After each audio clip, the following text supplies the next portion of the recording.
حضرت دوالا کی امرا میں سے ایک ترکی نوجوان تھا۔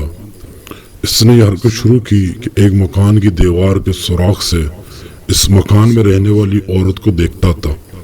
اس عورت نے اپنے شوہر کو بتایا کہ یہ ترکی لڑکا روزانہ بہت دیر تک اس سوراخ سے دیکھتا ہے، اس نے میرا آرام حرام کر دیا ہے، یہاں گھر پر کوئی نہیں ہوتا، دیکھنے والا یہی سمجھے گا کہ میں اس سے باتیں کیا کرتی ہوں، میری سمجھ میں نہیں آتا کہ میں کیا کروں۔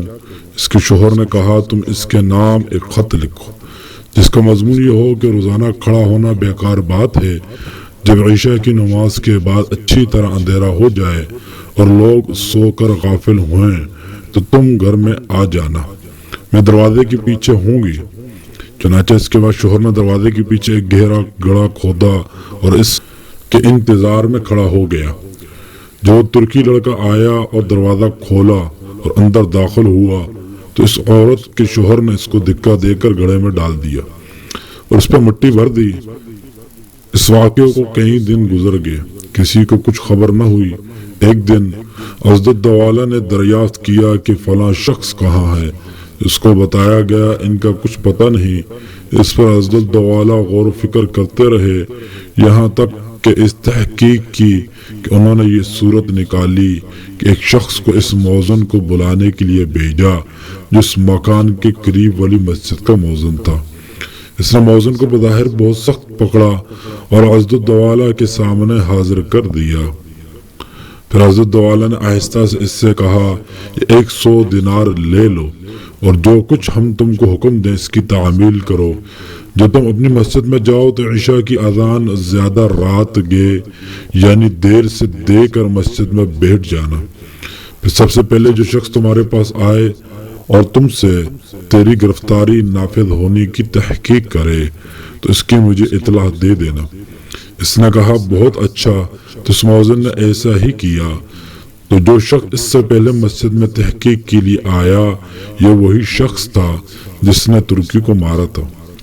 اس نے موذن سے کہا میرا دل تیری طرف لگا ہوا تھا اور تمہیں اس طرح گرفتار کر کے بلوانے سے حضرت دوالا کی تم سے کیا غرض تھی؟ موذن نے کہا الحمدللہ خیریت ہے، کوئی خاص بات نہیں تھی۔ جب صبح ہوئی تو موذن نے حضرت دوالا کے پاس جا کر پورا حال بتایا۔ حضرت دوالا نے اس شخص قاتل کو حاضر ہونے کا حکم دیا۔